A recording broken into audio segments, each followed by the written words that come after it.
ہمیں نہیں بھولنا چاہیے منیر شکوہ آبادی کو کہ جن پر بغاوت کے مقدمے میں ان کو سزا ہوئی، اور سزا بھی کالے پانی کی ہوئی۔ جزائر انڈمان ایک ایسا علاقہ ہے کہ جہاں کا موسم ہی ایسا ہے کہ جہاں کسی کو بھیج دیا جاتا ہے تو زندگی اس کے لیے موت سے بھی بدتر ہو جاتی ہے۔ تو یہ دو نام میں نے ایسے لیے ہیں کہ جن کو باقاعدہ سزا ہوئی موت کی، یا جو سمجھے کہ عمر قید کی، کالے پانی کی سزا کچھ ایسی ہے۔ اچھا، اس میں دیکھیں 1857 کے وفادار شعراء کے نام سے امداد صابری کی ایک پوری کتاب ہے جس میں انہوں نے ان شعراء کے احوال لکھے کہ جنہوں نے 1857 کی جنگ میں وفاداری کا ثبوت دیا۔ اچھا دیکھیں، ایک تو یہ کردار میں نے آپ کو بتایا، مجاہدانہ کردار۔ میں چاہوں گا کہ ان کرداروں کو بھی ذرا میں تھوڑا سا تقسیم کر کے دیکھوں تاکہ ہمارے نوجوانوں کو یہ بھی سمجھ میں آئے کہ کردار محض ایک طرح کا نہیں ہوتا، کردار کئی طرح کے ہوتے ہیں۔ بالکل۔ تو ایک تو یہ میں نے مجاہدانہ کردار بتایا، ایک وہ کردار ہیں کہ جو اپنی شاعری کے ذریعے ایک جذبہ ابھار رہے ہیں، یا یوں سمجھے کہ انگریز کے خلاف ایک نفرت کو ابھار رہے ہیں۔ ٹھیک ہے، اس میں میں نے بطور خاص میں داغ دہلوی کا نام لوں گا۔ داغ دہلوی کی جب ہم شاعری پڑھتے ہیں تو ہمارے ناقدین کہتے ہیں کہ اس کی شاعری میں واسوخت ہے۔ یہ واسوخت کیا ہوتی ہے؟ واسوخت ہوتی ہے محبوب کو جلی کٹی سنانا۔ یہ چونکہ روایت میں آ رہا ہے کہ محبوب کو جلی کٹی سنانا، لیکن جب واسوخت کا لہجہ آتا ہے تو وہ جلی کٹی سنانا ہے۔ تو ظاہر ہے کہ داغ دہلوی جو ہے وہ اپنی شاعری میں جس کو جلی کٹی سنا رہا ہے وہ اپنے عہد کے نوآبادیاتی آقا ہیں۔ تو یہ ایک الگ طریقے سے کردار ہے کہ آپ غزل میں ایمائی پیرائے میں آپ ایک کردار ادا کریں۔ تیسرا کردار یہ ہے کہ آپ مزاحمت نہ کریں بلکہ آپ وقتی طور سے مفاہمت کریں۔ دیکھیں، یہ جو ایک تو ہوتی ہے نا شکست، ایک ہوتی ہے پسپائی۔ پسپائی شکست نہیں ہوتی، پسپائی میں یہ ہوتا ہے کہ آپ وقتی طور سے پیچھے ہو جاتے ہیں کہ یہ جنگ کا موقع نہیں ہے۔ تو اب یہاں ظاہر ہے کہ میں ان لوگوں کے نام لینے جا رہا ہوں کہ جنہوں نے اس صورتحال میں کوئی بہت زیادہ کانفلکٹ کی طرف نہیں گئے۔ اس میں سر سید احمد خان، اس میں مولانا الطاف حسین حالی، اس میں ڈپٹی نذیر احمد جس کو ہم علی گڑھ تحریک کے نام سے یاد کرتے ہیں۔ تو ان دانشوروں نے یہ کوشش کی کہ یہ وقت نہیں ہے کہ ہم کسی کانفلکٹ کی طرف جائیں، ہم ایک بہت بڑے تصادم سے گزر چکے ہیں۔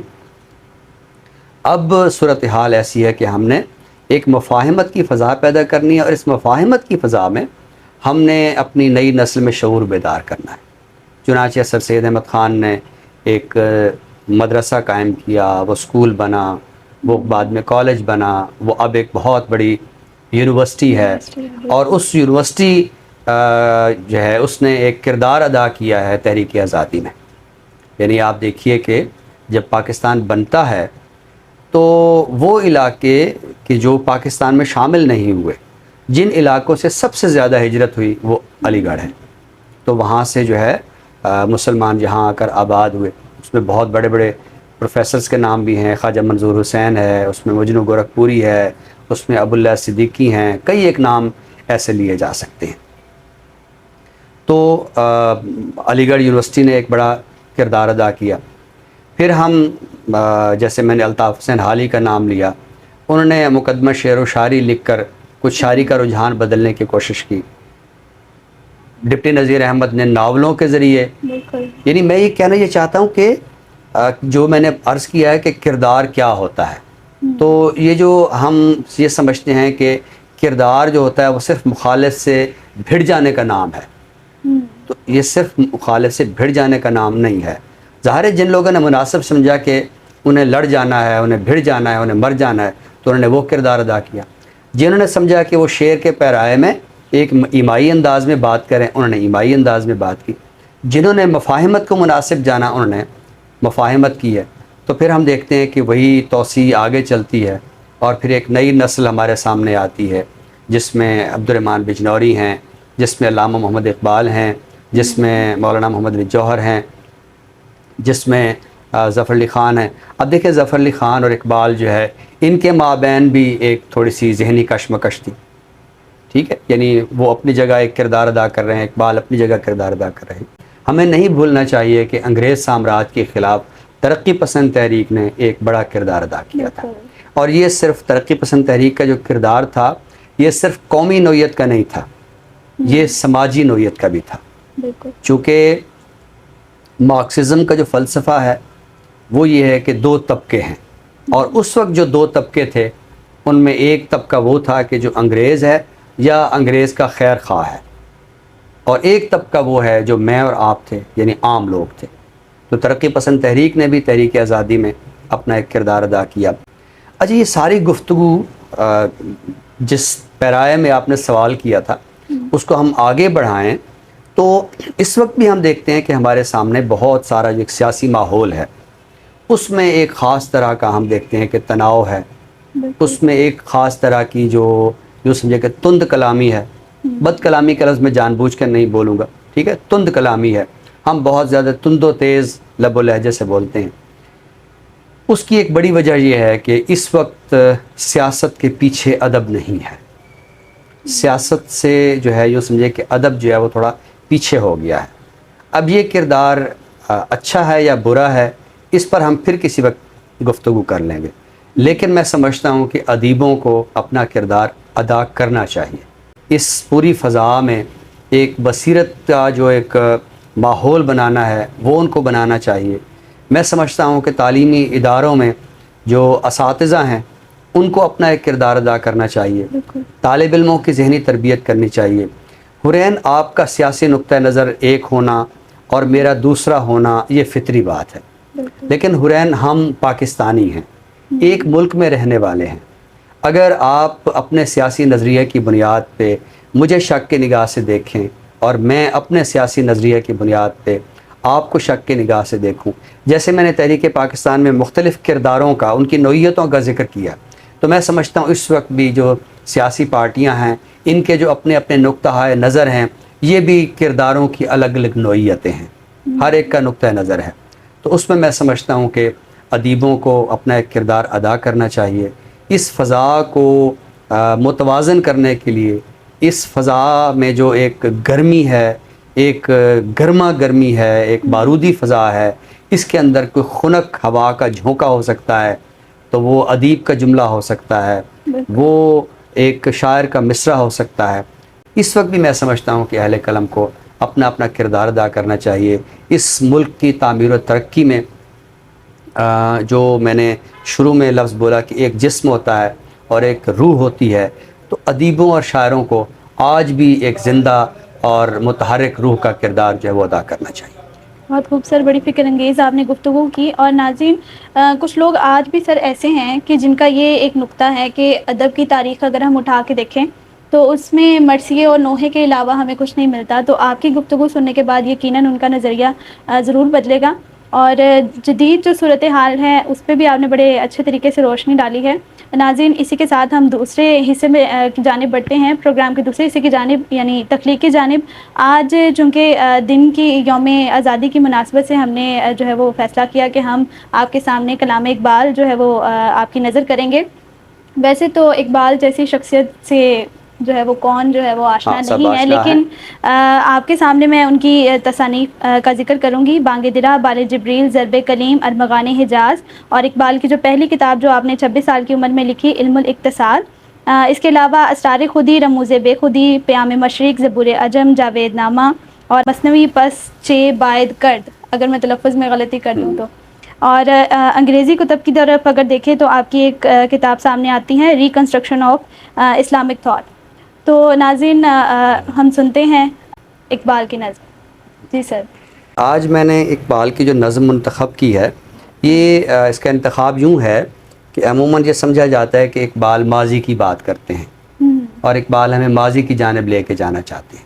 تو یہ ایک نظم ہے جس میں اقبال نوجوانوں سے مخاطب ہیں، اور اس میں ہمیں اقبال کا جو تصور ماضی ہے یا جو تصور اسلاف ہے وہ نمایاں ہوگا کہ اقبال ان کو کیوں آئیڈیلائز کرتے ہیں، اور کیا وہ ہمیں صرف ماضی میں لے جانا چاہتے ہیں، وہ ہمیں تاریخ کی بھول بھلائیوں میں گھمانا چاہتے ہیں، یا اس کو بطور ایک مثالیہ پیش کرنا چاہ رہے ہیں۔ خطاب با جوانان اسلام۔ کبھی اے نوجوان مسلم تدبر بھی کیا تو نے، وہ کیا گردوں تھا جس کا تو ہے ایک ٹوٹا ہوا تارا۔ بہت خوب۔